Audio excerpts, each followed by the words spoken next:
Bonjour, je suis Flavien Kwacha, entrepreneur agricole et je te souhaite la bienvenue au sein de cette deuxième édition de l'actualité agricole. Je te décortiquerai donc ce qui s'est passé au Cameroun, en Afrique et dans le monde du 19 au 25 avril 2020. Le premier élément à savoir, notamment, nous demande de remonter relativement sur 1 à 2 années. Lorsque le président de la République, lorsqu'il postulait pour le mandat présidentiel en cours, précisait que le machinisme agricole faisait partie de ses priorités, notamment pour le développement de l'agriculture de seconde génération. Cette semaine, le CNEMA, notamment le Centre d'études et d'expérimentation de la mécanisation agricole, a donc reçu quitus du gouvernement camerounais et a obtenu sous octroi PIB à peu près 5 milliards de francs CFA qui lui permettent de lancer notamment l'opérationnalisation du fonctionnement de cette structure pour les exercices 2020 et 2021. L'idée en fait ici, c'est de relancer l'atelier notamment de la structure en question qui est basée à Yaoundé et le siège régional dans la ville de Garoua. J'espère et nous espérons en tant qu'agriculteurs que ça permettra de développer de nouvelles activités sur le secteur de production, sur le secteur primaire. Note notamment plutôt négative, c'est la chute drastique des prix sur certains produits de première nécessité. Pour un secteur comme l'aviculture dans lequel je suis relativement bien engagé, on s'est rendu compte qu'il y a beaucoup de producteurs, d'éleveurs qui criaient dans la semaine qui s'est écoulée parce que, étant obligés de vendre à des prix qui ne permettent même pas de rentrer sur leur coût de production, à peu près 1800-2000 francs le poulet, c'est incroyable. Mais voilà, ce scandale-là peut vous donner à peu près une idée de ce qui va se passer après le Corona-19, c'est-à-dire qu'il va y avoir des turbulences sur le secteur agricole. Partons maintenant à l'échelle africaine. La première nouvelle nous vient notamment du Togo, nationalité du président du FIDA, Fonds international de développement agricole, qui estime effectivement qu'une crise alimentaire est absolument à éviter pendant la crise Covid-19 parce qu'il faut pouvoir continuer de nourrir les populations. Donc, il a pris l'initiative de mobiliser un fonds qui permette en fait de stabiliser les productions et de soutenir également les démarches qui ont été mises en place par les gouvernements. À peu près 65 pays ont déjà fait appel à ce fonds-là. C'est plutôt engageant, mais le problème, c'est qu'il risque de ne pas avoir assez de ressources pour tout le monde. Donc, il invite également d'autres organisations internationales, des associations, ONG, fondations, mais aussi les gouvernements à pouvoir mettre la main à la pâte pour répondre à cette demande.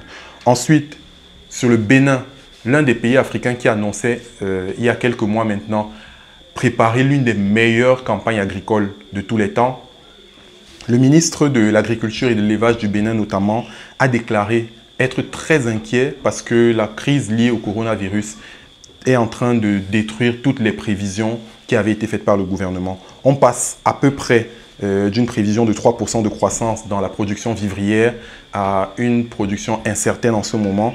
Et sur les secteurs comme la viande, le lait et les œufs, c'était compris entre 2,5 et 3% dans chacun de ces domaines-là, sans oublier qu'il y avait à peu près 17% de croissance de prévu sur le secteur halieutique, qui est notamment le deuxième secteur en termes d'importation sur le continent africain. Passons maintenant à la Tunisie, dans le Maghreb.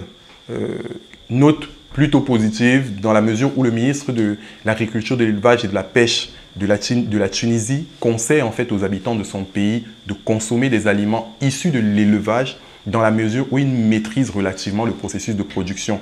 Parce qu'il a été démontré par les laboratoires du pays que les produits issus de l'élevage qui maîtrisent les normes d'hygiène ne sont pas enclins à être atteintes de coronavirus ou de permettre le développement du virus d'une certaine façon. Sur l'actualité monde maintenant, la tendance générale est à l'abandon notamment des exploitations agricoles, en commençant par l'Europe, où il y a beaucoup d'exploitations qui sont de plus en plus vides.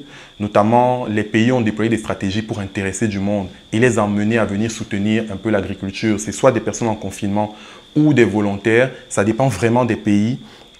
Au Canada, sur l'Amérique par exemple, dans la province du Québec, après avoir lancé un appel, le gouvernement a eu à peu près 3600 personnes qui souhaiteraient être engagées dans l'agriculture pour pouvoir aider temporairement, vu qu'elles ne sont pas employées. En France, en à peu près 48 heures, c'était plus de 300 000 personnes qui étaient volontaires pour participer au renforcement de la main-d'œuvre dans les campagnes et dans les exploitations agricoles. Ce n'est pas contre zéro. En fait, Une exploitante, une volontaire a d'ailleurs témoigné en disant qu'elle gagne à peu près 250 € par semaine en récoltant des fraises contre rien si elle reste à domicile parce qu'il y a énormément de personnes qui ont perdu leur emploi en raison de la crise. Mais le plus important ou la plus grande polémique, c'est sur l'Italie, qui est justement l'une des nations européennes à avoir été frappée de plein fouet par le coronavirus. En fait, il y a énormément de migrants qui, en général, sont opérationnalisés dans les exploitations qui ne sont plus présents. Donc aujourd'hui, le gouvernement italien a même proposé une loi, notamment à son Parlement, pour pouvoir nationaliser de nombreuses personnes qui justement étaient encore jusque-là des hors-la-loi et ne disposaient pas de papier, en quelque sorte, pour travailler dans le pays. Donc voilà. Après, j'aimerais préciser qu'il y a aussi Farming by Satellite, si vous en avez entendu parler, c'est une sorte de compétition qui a été lancée par l'Agence européenne pour l'environnement pour intéresser des startups, des entreprises qui ont des solutions pouvant permettre de faciliter les opérations malgré le coronavirus et vu qu'il n'y a pas assez de personnes. Donc l'idée, c'est vraiment de pouvoir promouvoir des solutions qui permettent d'utiliser de moins en moins d'eau, mais en obtenant des récoltes satisfaisantes. Donc, si vous êtes intéressé, je pose le lien de cette compétition dans la barre de description et n'hésitez pas à envoyer des candidatures. Le dernier élément, c'est sur de l'investissement parce que nous sommes des entrepreneurs, donc il faut qu'on reste concentré. L'entreprise japonaise Kubota a investi aujourd'hui dans la startup FarmX.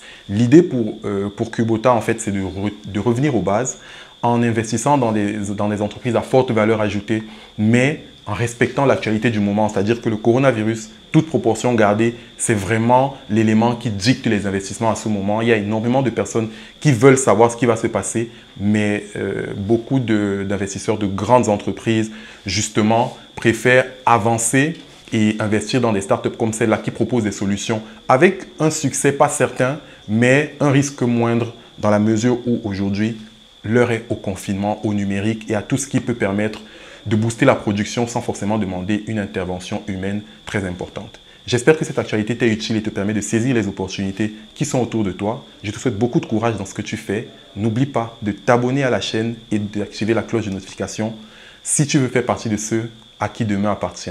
À très bientôt pour ma prochaine vidéo.